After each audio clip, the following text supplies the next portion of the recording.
it's Saturday, the day between Good Friday and Easter Sunday. And of course, we know what happened last night, that Christ was crucified. And we know what's coming in the morning, the resurrection. But there's not a lot of talk about what happened on Saturday. In fact, in Scripture, there's not a lot of talk as far as what the disciples did. Luke chapter 23, verse 56 may be our only reference, and it's really not what they did, it's what they didn't do. So look at this verse here with me. Now this is Friday night. It says, then they returned and prepared spices and ointments. So that'd be verse 56a. And then verse 56b says, on the Sabbath they rested according to the commandments of the Sabbath being today, Saturday. Now I know it says that they rested, so they really didn't do anything. But I want to acknowledge that in their not doing anything, they said quite a bit.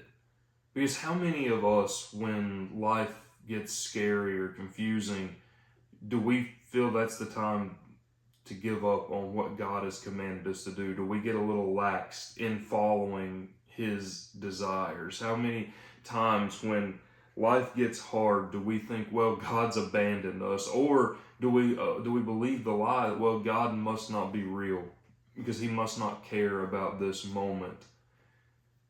They didn't do that.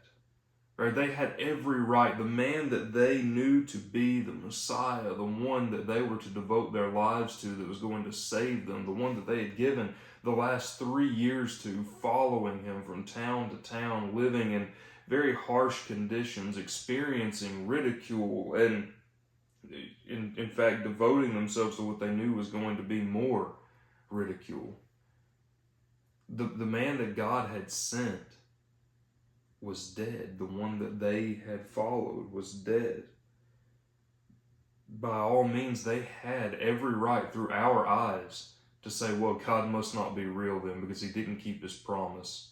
The one that was supposed to save us, the one that was supposed to be our king, He's dead.